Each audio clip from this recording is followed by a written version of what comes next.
ini mungkin karena udah sembuh, aktif sekali masuk lagi di dalam pembicaraan publik, mulai dari mengusulkan supaya Gibran dan Presiden Prabowo itu jadi paket ke depan di 2009. Nanti orang menganggap ngapain itu Pak Prabowo aja 1 tahun aja masih mau dievaluasi, apalagi bagaimana mungkin tiba-tiba Gibran harus dipastikan mendampingi Prabowo di 2029. Kan itu konyol tuh. Walaupun ide itu konyol, tapi dalam kekonyolan usulan Pak Jokowi itu terbaca kegelisahan dia, karena tetap dia menginginkan bahwa reputasi dia sebagai pemimpin Indonesia, presiden 10 tahun itu tidak dibatalkan oleh satu keputusan pengadilan nanti, apakah tentang dia atau tentang anaknya Pak Gibran. Kan kita mau dudukkan itu sebagai analisis yang dingin aja tuh, tanpa upaya untuk mengungkit-ungkit hal-hal yang buruk. Misalnya orang lalu semua anggap bahwa usulan dua periode itu udah buruk juga, karena belum apa-apa.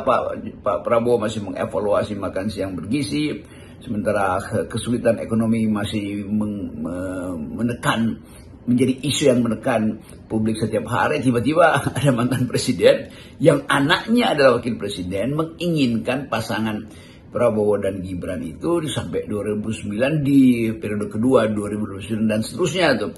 Jadi memang tanpa sadar sebetulnya Presiden Jokowi memperlihatkan ketakutan dia, kalau bukan kegelisahan, bahwa dia kalau bukan dijamin oleh anaknya sendiri pasti akan ada di dalam kepungan politik di masa yang akan datang, atau mungkin dalam waktu dekat ini. Kita disiksa oleh ketidakpastian karena menunggu tadi. Kapan Presiden Jokowi berjarak? Itu namanya siksaan. Nah, kalau siksaan itu tidak dijawab dalam 2 minggu ke depan, maka saya bikin analisis bahwa ada sesuatu yang sedang bergejolak yang akan muncul. Tidak bisa lagi didiskusikan. Parlemen jalan. Jadi bayangkan misalnya kalau proses pemaksulan Gibran itu mulai dibicarakan di parlemen dan pasti akan dibicarakan.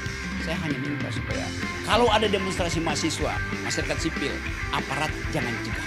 Aparat justru bisikin aja pada wakil presiden, Bapak, keadaan udah berubah. Anda turun atau jadi pati.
Tadi Ubed kasih kritik bahwa mahasiswa yang bisa diandalkan untuk memulai perubahan buruh kurang. Fakta minggu lalu, Jumhur teriak keras dan semua sosial media. Kalau PPATK masih mengunci rekening, buruh akan melakukan narik uang.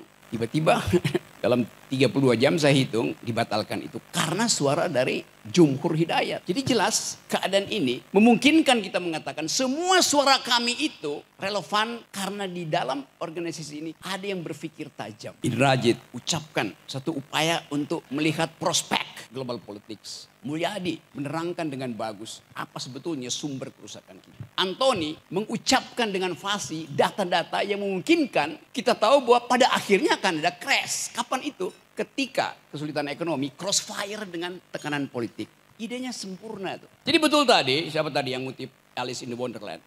Snow White. Betul. Kita mengajukan pertanyaan pada Putri Salju. Mirror, mirror on the wall. Who is the smartest one of all? Hai, cermin di dinding. Siapa yang paling pinter di antara yang ada? Kata si cermin, kabinet merah putih paling pinter. Tapi masih ada kami di atasnya.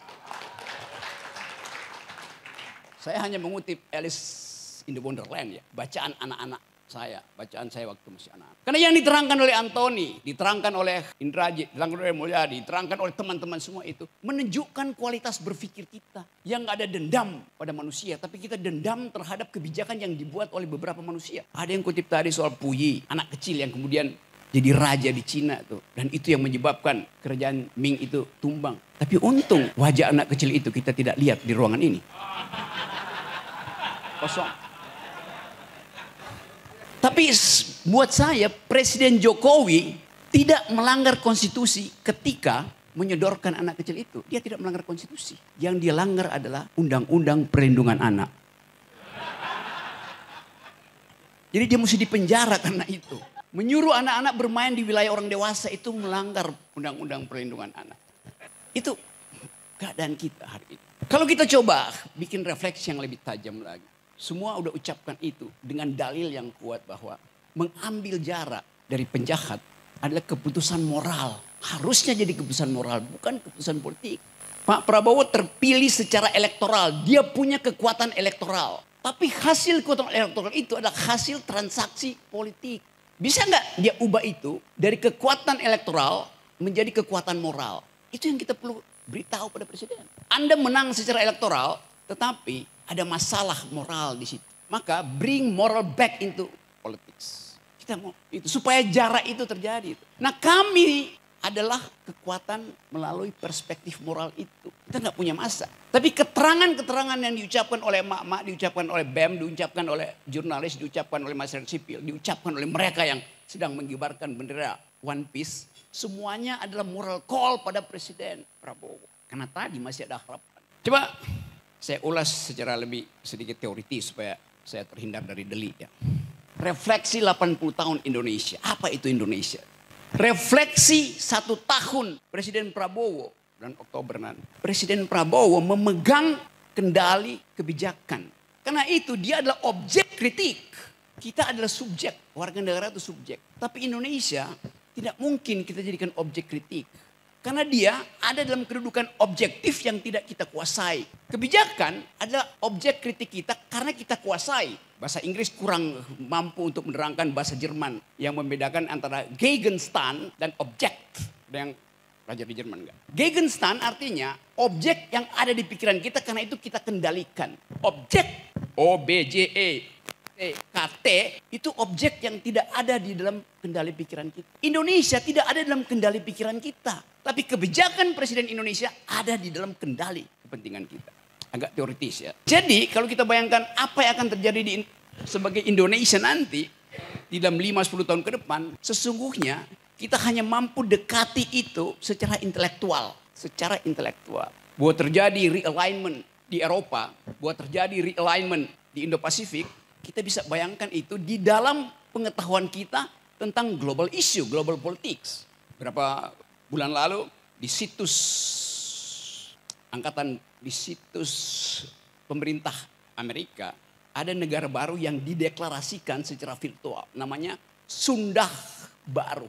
Jadi Amerika mencoba memetakan secara virtual harus ada negara baru yang di dalam konsepsi dia ada di dalam genggaman dia. Dia sebut Sunda Baru. Itu adalah persekutuan antara Malaysia, Sumatera, Jawa dan Kalimantan. Indonesia Timur tidak dianggap.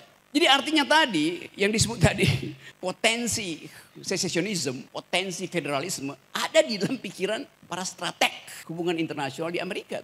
Hal yang sama kita baca juga dalam situs Australia. Bahwa Indonesia itu dibelah secara virtual. Artinya aliansi antara Amerika dan Australia sudah punya semacam kesepakatan untuk melihat masa depan 20-30 tahun ke depan itu. Jadi kita coba lihat pergumulan politik kita dari perspektif global politics yang tidak mungkin secara objektif kita kendalikan. Tetapi kepemimpinan Presiden Prabowo dengan sendirinya objek dari pengendalian kita. Karena hubungan legitimasi tadi. Nah kita coba bikin proyeksi. Apa yang akan terjadi 1 tahun setelah Presiden Prabowo memerintah. Pasti kesulitan ekonomi tidak mungkin diselesaikan dalam 90 hari ke depan. Jadi konstatasi Pak Antoni sangat mungkin dijadikan alasan untuk menguji legitimasi Presiden 90 hari ke depan. Sangat mungkin, sangat dekat. Pembicaraan kita hari ini disiarkan streaming lewat Edi Mulyadi dan beberapa YouTuber. Real time pembicaraan kita di sini dibaca oleh investor-investor dunia yang mau masuk ke Indonesia, mau masuk ke Danantara segala macam, yang lagi nongkrong minum kopi di Singapura, di Orchard Road atau di Ginza di Tokyo. Mereka saling kirim-kirim WA. Lu denger nggak uraian Anthony? Si investor Jepang bilang begitu pada temannya yang dari Paris, bicara, investor dari Qatar. Gila tuh, kami tuh mengulas dan mengulik secara tajam. Berarti ada masalah besar di situ. Real time kondisi investasi itu udah berubah. Setelah Anthony ngomong, setelah Indrajit ngomong, setelah Mulyadi ngomong. Jadi bayangkan misalnya, keterangan 3 akademisi bisa membatalkan niat investasi dari mereka yang udah parkir uangnya di Singapura, tinggal menunggu apakah Prabowo mau mengambil moral call untuk menyingkirkan pengaruh Jokowi. Itu ditunggu investor detik ini, real time. Begitu dunia interconnected. Tidak ada isu yang tidak diketahui oleh internasional. Sementara kabinet mesti tunggu mingguan untuk bersidang. Jadi kita lihat kecepatan informasi itu adalah alat revolusi yang paling memungkinkan. Tapi sekali lagi kita punya semacam keinginan untuk ya Pak Prabowo selesaikan dong problem-problem di masa lalu itu. Election bisa berbeda dengan decision. Prabowo memenangkan election, tapi decisionnya itu ditunggu justru. Anda punya kapasitas karena hasil elektoral. Sekarang Anda punya kapasitas juga untuk menunjukkan jarak moral Anda dengan rejim sebelumnya. Kan simple logiknya seperti itu. Jadi teman-teman kita tahu bahwa keadaan ekonomi kita betul-betul ada di dalam kondisi yang dengan sedikit picu kecil ambruk. Soal kepercayaan. Apalagi kepercayaan mak-mak.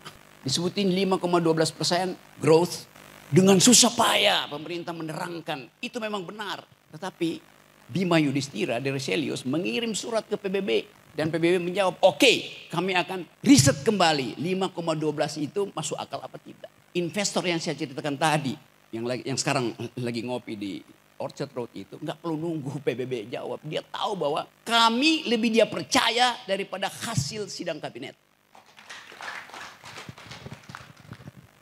Logik dari data itu. Jadi kalau dikatakan tadi apa sumber subversi yang bisa menggoyah kepemimpinan Prabowo? Bukan gerakan massa, bukan gerakan buruh, bukan gerakan mahasiswa. Tapi data kecil itu yang bisa dibaca.